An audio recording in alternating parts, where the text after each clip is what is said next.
எவ்வளவு அக்கிரமம் நடக்குதுன்னு பாருங்க. ஆட்சியா நடக்குது. இன்னைக்கு அம்மானு கூப்பிடுறோம்னா காரணத்தோட கூப்பிடுறோம். நாமளா கூப்பிடுறோம். உலகம் முழுவதும் இருக்கிற தமிழர்கள் அத்தனை பேரும் இன்றைக்கு அம்மா அம்மா என்றால் புரட்சி தலைவி அம்மா தான். அதை பார்த்து புறாமப்படுறானே. அம்மானு கூப்பிட்டீங்க, என்னை அப்பானு கூப்பிடுங்க. இதெல்லாம் கேட்டு வாங்குறது இல்ல சாமி. மக்கள் தானா கூப்பிடணும். உதயநிதி உங்களை அப்பானு கூப்பிட்டு நாங்க சங்கடப்படல. அன்பில் மகேஷ் கூட கூப்பிட்டு நாங்க எங்களுக்கு அதை பத்தி எந்த சங்கடம் இல்ல. இல்ல பொதுவா சொல்றேன், ஒரு அந்த வயதுல இருக்கிற ஒரு இளைஞர் எங்களுக்கு நாங்க என்ன சொல்ல போறோம்? ஊரே கூப்பிடணும், நாங்க கூப்பிடணும்னா ஏன் கூப்பிடணும்? நான் உங்களுக்கு ஒரு செய்தி சொல்லிட்டு போறேன்.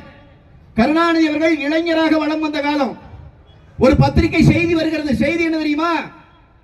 ஒரு குறிப்பிட்ட மருத்துவமனையில் ராஜாத்தி அம்மாள் என்கிற பெண்ணிற்கு ஒரு பெண் குழந்தை பிறந்திருக்கிறாள். இந்த குழந்தையினுடைய தகப்பன் என்கிற இடத்தில் கருணாநிதி என்கிற பெயர் இருக்கிறது. இந்த பெயருக்கு சொந்தக்காரர் திமுகவை சேர்ந்த கருணாநிதி தானா என்று சொல்லி பத்திரிகை ஆசிரியர் ஒரு பத்திரிகையிலே செய்தி போடுகிறார். நான் ஒரு பத்திரிகையின் ஆசிரியர். எனக்கு செய்தி வந்தா செய்தியினுடைய உண்மைத்தன்மை பாட்டு நான் போட்டுருவேன். ஆனா கருணாநிதி என்ன சொன்னார் தெரியுமா? அந்த குழந்தைக்கு எனக்கு எந்த சம்பந்தம் கிடையாது, நான் தகப்பம் கிடையாதுன்னு சொன்னதோடு நிக்கல. செய்தி போட்ட பத்திரிகை ஆசிரியரை சிறைக்கு அனுப்பினார்கள். 6 மாசம் ஜெயில், மானஸ் வழக்கு. அன்றைக்கு ஐயா கருணாநிதி அவர்கள் தன்னுடைய குழந்தை இல்லை என்று சொன்ன அந்த பெண் குழந்தை யார் தெரியுமா? இங்கே கூட்டம் போட்டு பேசிய அண்ணன் ஏவா வேலு அவர்களே தெரியுமா? தெரியாவிட்டால் நான் சொல்லிவிட்டு போகிறேன். இன்றைக்கு திமுகவினுடைய நாடாளுமன்ற குழு தலைவர் திருமதி கனிமொழிதான் அந்த குழந்தை.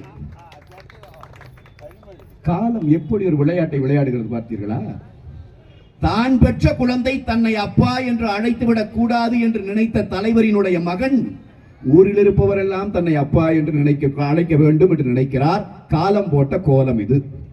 நான் சொல்லுகிறேன், தான் பெற்ற மகளை தன்னுடைய மகள் இல்லை என்று சொன்ன தலைவர் வாழ்ந்த மண்ணில் யார் பிள்ளை பெற்றாலும், யார் பெண் குழந்தை பெற்றாலும் அந்த பெண் குழந்தையை வளர்க்க முடியவில்லை என்பதற்காக, அதற்கு செலவு செய்ய வேண்டும் என்பதற்காக கள்ளிப்பாலை ஊற்றி நெல்லை போட்டு கொலை செய்து கொண்டிருந்த மண்ணில், சிசு கொலை நடந்து கொண்டிருந்த மண்ணில் யார் பிள்ளை பெற்றாலும் அதை கொன்று விடாதீர்கள், அந்த குழந்தையை நான் வளர்த்து தருகிறேன் என்று தொட்டில் குழந்தை திட்டம் கொண்டு வந்தவர் புரட்சி தலைவி அம்மா. அதனால் அவர்கள் அம்மா.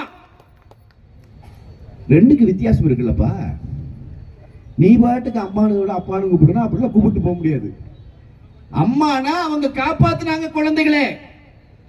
அம்மா உணவகங்களை, ஆயிரக்கணக்கான அம்மா உணவகங்களை தமிழ்நாடு முழுவதும் திறந்து வைத்து பசியால் ஒருவன் தமிழ்நாட்டில் மரணித்து விடக் கூடாது, பட்டினி சாவு என்று ஒன்று இருக்கக்கூடாது என்று பசி போக்கியதால் அவர்கள் எங்கள் அம்மா. எனக்கு முன்னாடி அண்ணன் பேசினார், தாலிக்கு தங்கம் திட்டம் இன்னைக்கு நிறுத்திட்டான். இந்த அரசாங்கத்துல தாலிக்கு தங்கம் திட்டம் கிடையாது. ஆனா அம்மா கொடுத்தாங்க. ஏன் கொடுத்தாங்க? ஏழை பெண்ணினுடைய கழுத்தில் ஒரு பொட்டு தங்கமாவது இருக்கணும்னு நினைச்ச ஒரு தலைவியினுடைய வாரிசுகள் நாங்க. அதைத்தான் எடப்பாடியார் தொடர்ந்தார். அப்ப தொட்டில் குழந்தை திட்டம் உயிர் காப்பாத்தினாங்க, உணவு கொடுத்தாங்க, தங்கம் கொடுத்தாங்க, தாலிக்கு தங்கம் கொடுத்து வாழ்வு கொடுத்தாங்க. அதனால அம்மா. நீங்க தாலி அறுத்தவங்க அப்பா, உங்களுக்கு எப்படி அப்பாங்கிறது?